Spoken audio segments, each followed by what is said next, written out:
चला तर बालमित्रांनो, आज आपण पाहूया ऍडिशन. सिंपल ऍडिशन तुम्ही नेहमीच करतात, पण आज आपल्याला पाहायचंय कॅरी ओव्हरचं ऍडिशन. मग कॅरी ओव्हरचं ऍडिशन नेमकं कसं करायचं, कॅरी ओव्हर का होतं हे आपल्याला जाणून घ्यायचं आहे. तर आता सर्वप्रथम आपण एक एक्झाम्पल घेऊया आणि मग आपण ते सॉल्व्ह करूया. तर सर्वप्रथम मी एक्झाम्पल घेते. बघा काय नंबर लिहिला आज तुम्ही? Very good. नेक्स्ट नंबर काय लिहिला बघ बरं. 24. म्हणजे आपलं एक्झाम्पल काय झालं, 69 प्लस 24. मग आपण कोणतंही ऍडिशन आणि सबट्रॅक्शन करताना काय करतो, युनिट कडून सुरुवात करतो.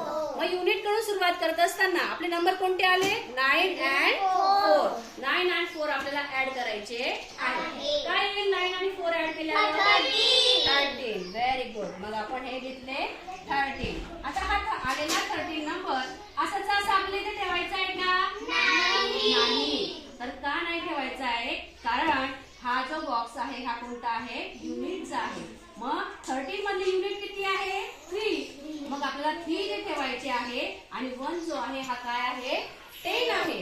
म्हणून हा 1 10 आपण 10च्या घरात नेणार आहोत. कुठे नेणार आहोत, 10च्या घरात नेणार आहोत. आता हा 1 10 मध्ये गेल्यानंतर 1 प्लस 6 प्लस 2 एवढ्यांची बेरीज आपल्याला करायची आहे. एवढे ऍड आपल्याला करायचे आहे. मग 1 प्लस 6 प्लस 2 म्हणजे किती होतील, 9. Very good. तर आपण 9 इथे ठेवूया. म्हणजे आपला आन्सर किती आला बरं प्रीतम? 93. Very good. किती आला अर्जू?